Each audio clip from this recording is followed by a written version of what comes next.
Chapter 21. How happy they who from the toil and tumult of their lives steal to look down where naught but ocean strives. Byron. Violet was alone, lying on the bed resting after her bath, not asleep but thinking dreamily of home and mother. "Only one more day and my week here will be up," she was saying to herself. "I've had a delightful time, but oh, I want to see mamma and the rest." Just then the door opened and Mary came in with a face all smiles. "Oh, Vi, I'm so glad!" she exclaimed, seating herself on the side of the bed. "What about, cousin?" Violet asked, rousing herself and with a keen look of interest. "I have just had the offer of a furnished cottage for 2 or 3 weeks, to keep house in, you understand, and I can invite several friends to stay with me, and it won't cost half so much as boarding here, beside being great fun," Mary answered, talking very fast in her excitement and delight. "Charlie will stay with me, I think, and I hope you and Edward will, and I have 2 girl friends at home whom I shall invite. One is an invalid, and needs the change, oh so badly, but though they are not exactly poor people, not the kind one would dare offer charity to. Her father couldn't afford to give her even a week at any of these hotels or boarding houses, and she did look so wistful and sad when I bade her good bye. 'I can hardly keep envying you, Mary,' she said, 'though I am ever so glad you are going. But I have such a longing to get away from home for a while, to go somewhere, anywhere for a change. I'm so weak and miserable, and it seems to me that if I could only go away I should get well. I haven't been outside of this town for years.'" Violet's eyes filled with tears. "Poor thing," she said. "I have always traveled about so much, and enjoyed it greatly. I wonder why it is I have so many more pleasures and blessings than other people." "I hope they may never be fewer," Mary said, caressing her. "But isn't it nice, now I can give poor Amy Fletcher, for that is her name, 2 or 3 weeks here at the seashore?" "Yes, indeed! But you haven't even told me how it happens." In reply to this Mary went on to say that a married friend who had rented the cottage she had spoken of for the year, now found that he must take his family away for a short time, mountain air being recommended for his wife, who was in poor health, and it would cost no more to have the cottage occupied in their absence than to leave it empty. He had offered her the use of it rent free. "He saw father and mother last week," she added in conclusion, "and talked it over with them, and they have written me to accept his offer by all means, and stay as long at the shore as I can. But you are to visit us, you know." "Yes, afterward, if that will do. I don't intend to miss that pleasure if I can help it," Mary answered gleefully. "Now about my other friend, Ella Neff. She is not an invalid, but she teaches for her support, and I know such a change would do her a world of good.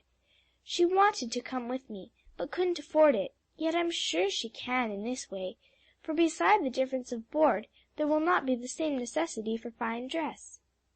"I should never have thought of that," said Vi. "No, of course not, you fortunate little lassie. You have never known anything about the pinchings of poverty, or the pleasures of economy," she added merrily, "for I do assure you there is often real enjoyment in finding how nicely you can contrive to make $1 do the work of 2, or auld claes look amaist as weel's the new. But oh, don't you think it would be fun to keep house, do our own cooking and all?" "Yes," Violet said, "yes, indeed." "And you'll stay, won't you? Don't you think you'd enjoy it?" "Oh, ever so much! But I don't believe I can wait any longer than till tomorrow to see mamma. Besides, I don't know whether she would approve." "Well, if you should spend a day at home and get her consent to come back, how would that do?" Vi thought that the plan might answer, if Edward were willing to make one of the party at the cottage. "We must consult the lads at once," said Mary. "Let me help you dress, and we'll go in search of them." Vi sprang up, and with her cousin's assistance made a rapid toilet. They found Edward and Charlie in the summer house just across the road, waiting for the call to dinner. Fortunately no one was within hearing, and Mary quickly unfolded her plan. It was heard with delight. "Splendid! Capital! "Of course we'll be glad to accept your invitation," they said. Edward, however, putting in the provision, "if mamma sees no objection." "Or grandpa," added Violet. "All the same," said Edward, "mamma never approves of anything that he does not." "Where is the cottage? Can we look at it?" asked Charles. "Yes, the family left this morning, and I have the key," Mary answered. "We could take possession to night if we chose, but I must lay in some provisions first." "Let's walk up, or down, whichever it is, after dinner, and look at it." "Yes, Charlie, if Edward and Vi are agreed. It is up on this street about 2 blocks from here." "Directly in front of the ocean? That's all right." "Or the ocean directly in front of it," Mary returned laughingly. "All the same, don't be too critical, Miss Keith," said Charlie. They did not linger long over dinner or dessert, but made haste to the cottage, eager to see what accommodations it afforded. It was small, the rooms few in number, and mere boxes compared to those Edward and Violet had been accustomed to at Ion and Viamede, and very much more contracted than those of the cottage their mother was occupying. Yet all four were quite satisfied to take up their residence in it for a season. "4 bedrooms," remarked Mary reflectively. "2 will do for the lads, and 2 for the lasses.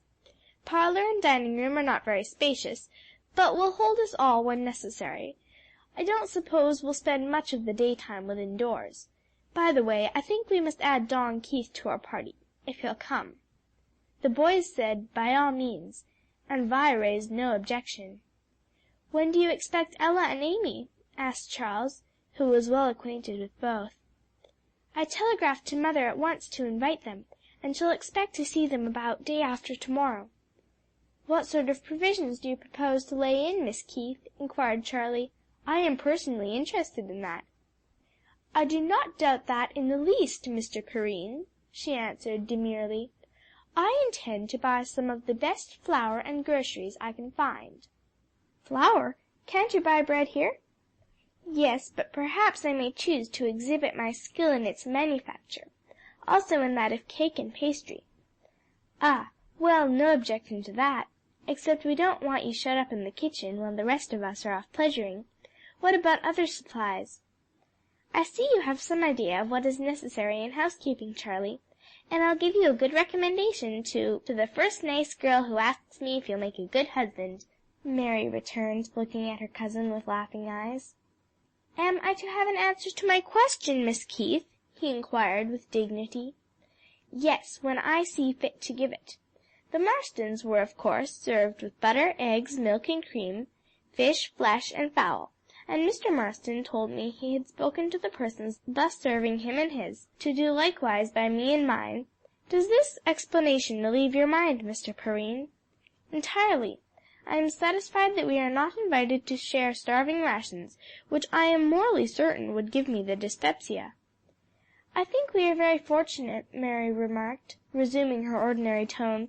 "They have left us bedding, table and kitchen furniture, and we have nothing whatever to provide except our food, drink and clothing."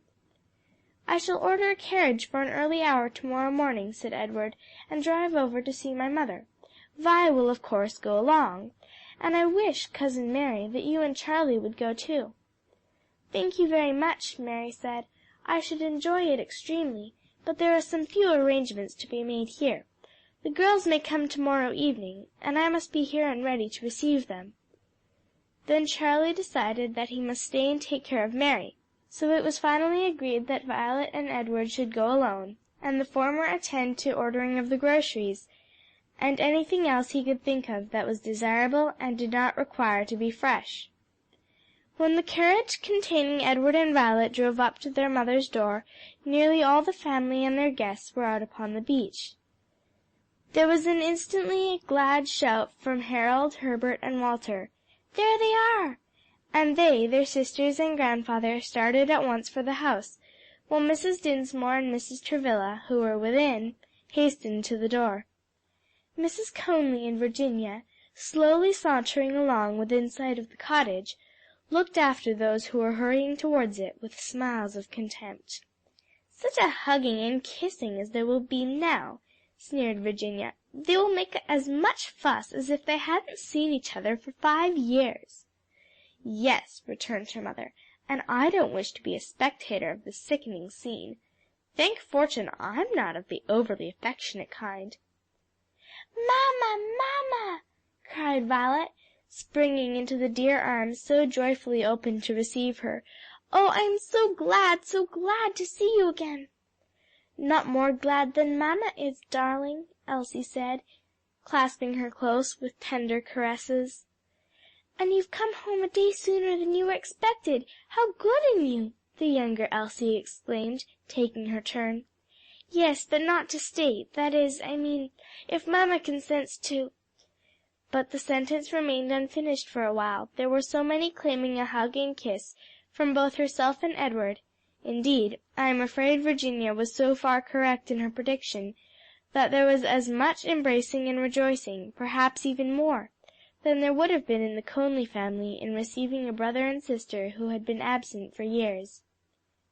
But when all that had been attended to, and the pleasant little excitement began to subside, it did not take many minutes for mamma and grandpa and grandma to learn all about the proposed essay in housekeeping on the part of the young folks.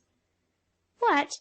Does Vi want to leave her mother again so soon?" Mrs. Travilla said, with half reproachful tenderness, putting an arm about the slender girlish waist, and pressing another kiss on the softly rounded, blooming cheek. "No, mamma dearest," Vi said, blushing and laying her head down on her mother's shoulder, "but the house here is as full as ever, isn't it?" "Yes, but that makes no difference; there is plenty of room." "Well, mamma, I don't like to be away from you, or any of the dear ones, but I do think it would be great fun for a little while. Don't you? Wouldn't you have liked when you were my age?" "Yes, I dare say I should, and I see no great objection if you and Edward wish to try it. What do you say, papa?"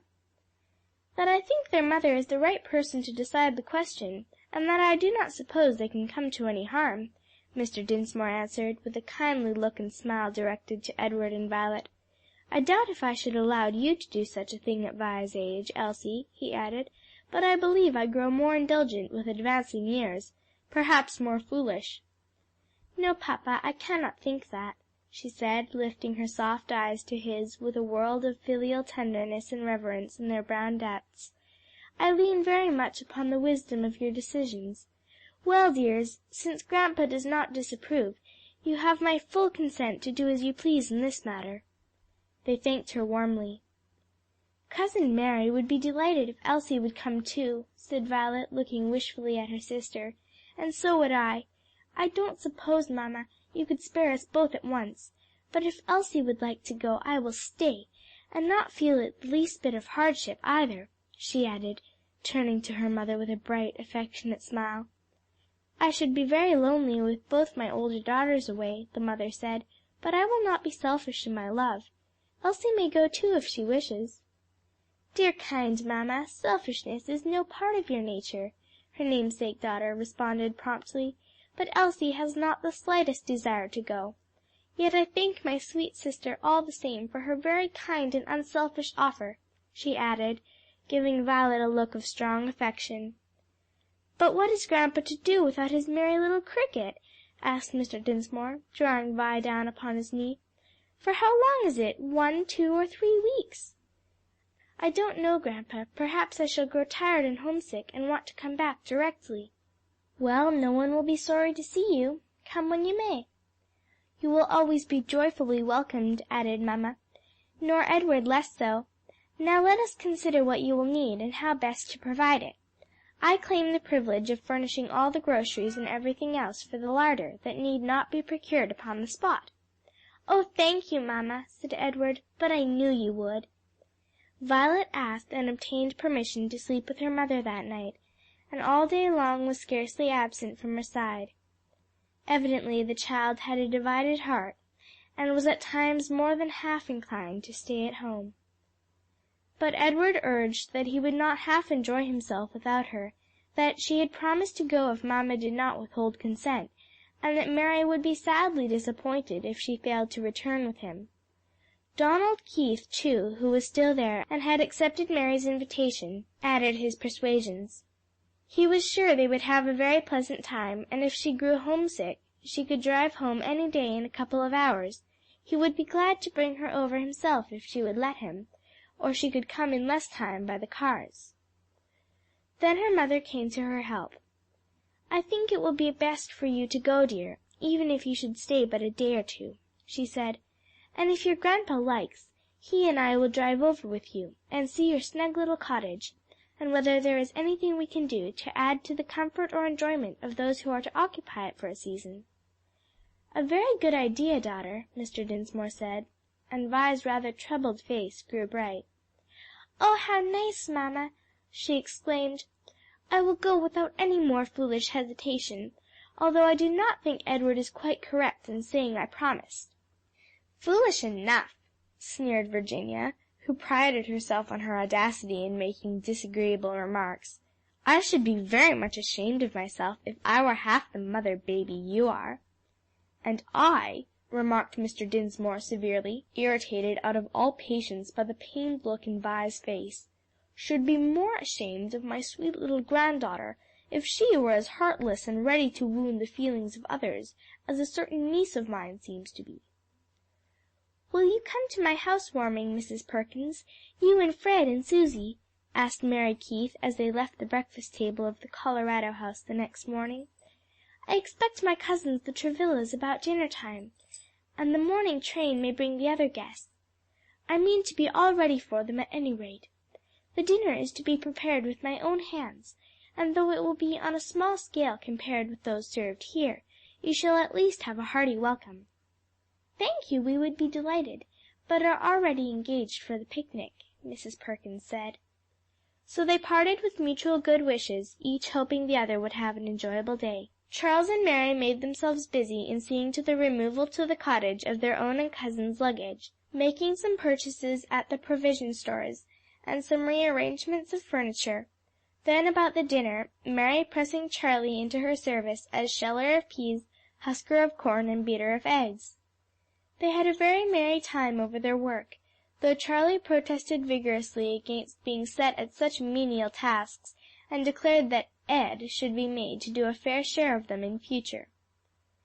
Mary sent him to the train to meet the girls, while she stayed behind to watch over the dinner.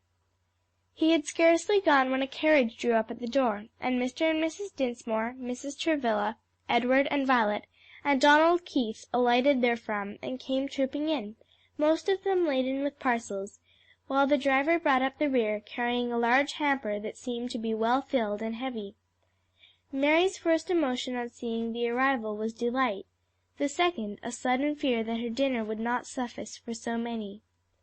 But that fear was relieved at the sight of the hamper and a whisper from Vi, who headed the procession, that it contained such store of provision as would obviate the necessity of much cooking for several days to come.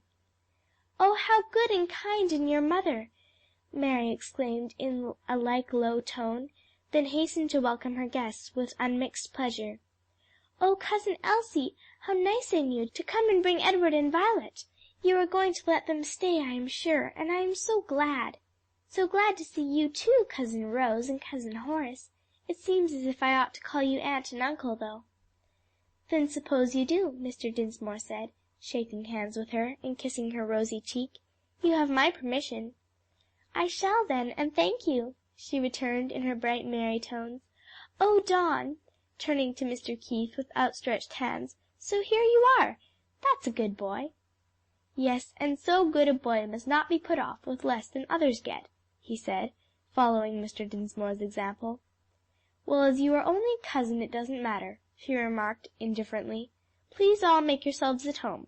Oh, there's the stage stopping at the gate! The girls have come!" and she flew out to welcome them. The little parlor was quite inconveniently crowded, but that afforded subject for mirth, as Mary introduced her friends and bustled about trying to find seats for them all. "We shall have to take dinner in relays, or else set a table in here, besides the one in the dining room," she said, laughing. "Let Amy and me go to our room and dress while you first set eat, and give us our dinner afterwards," suggested Ella Neff. "Yes, I should much prefer it," Miss Fletcher said, "for we are really too dusty and dirty to sit down to your table now." "And I shall act as waiter to the first table and eat with these ladies at the second," said Charlie.